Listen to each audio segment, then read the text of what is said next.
یا رسول اللہ فاطمہ سے ناراض ہو گئے، فرمایا میری بیٹی ہو کے نقش و نگار والے پردے لگاتی ہے، میں اپنے بچے کی ہر خواہش پوری کرتا ہوں، آپ بڑی زیادتی کرتے ہیں ہر خواہش پوری کر کے، آپ کے بچے کو صبر کرنا نہیں آئے گا، اللہ آپ کو لمبی زندگی دے، اگر آپ خدا نہ خواستہ دنیا سے جائیں گے تو اس بیچارے کو تو پتہ ہی نہیں ہوگا کہ کوئی چیز نہ ملے تو صبر بھی کرنا ہے۔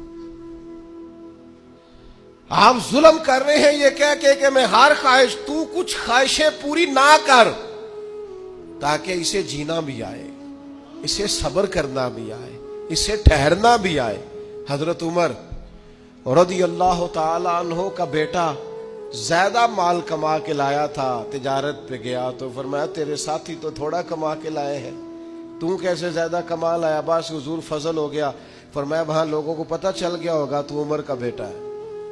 کہ حضور ہاں یہ تو ہے۔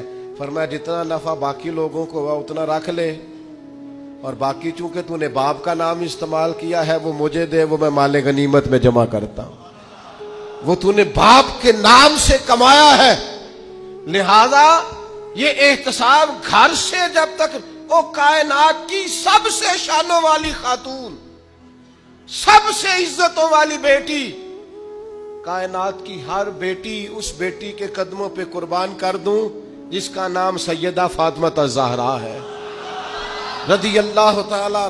علی کے گھر کی ہے عزت، یہ علی سے سنتے ہیں، وہ نبی کے گھر کی ہے عزت، یہ نبی سے سنتے ہیں، وہ جس نے معزز کیا گھرانے کو، حسین پال کے جس نے دیا زمانے کو۔ حضرت فاطمہ، نبی کریم جناب فاطمہ رضی اللہ تعالی عنہا کے گھر تشریف لے گئے تو انہوں نے دیواروں پر پردے لٹکائے ہوئے تھے اور منقش پردے تھے، نقش و نگار بنے ہوئے تھے۔ سرکار نے قدم اندر رکھا، حضور باہر آ گئے، جناب فاطمہ رو پڑی، مولا کائنات کو کہا بھاگ کے جانا، ذرا پتہ تو کرنا۔ یا رسول اللہ فاطمہ سے ناراض ہو گئے، فرمایا میری بیٹی ہو کے نقش و نگار والے پردے لگاتی ہے، فرمایا میرا اور اس دنیا داری کا کیا جوڑ؟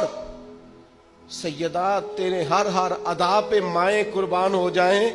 جناب فاطمہ نے فوراً پردے اتارے، اللہ کی راہ میں خیرات کر کے امت کو پیغام دیا، رنگے چمن پسند نہ پھولوں کی بو پسند، ہم کو ہے وہ پسند جسے آئے تو پسند۔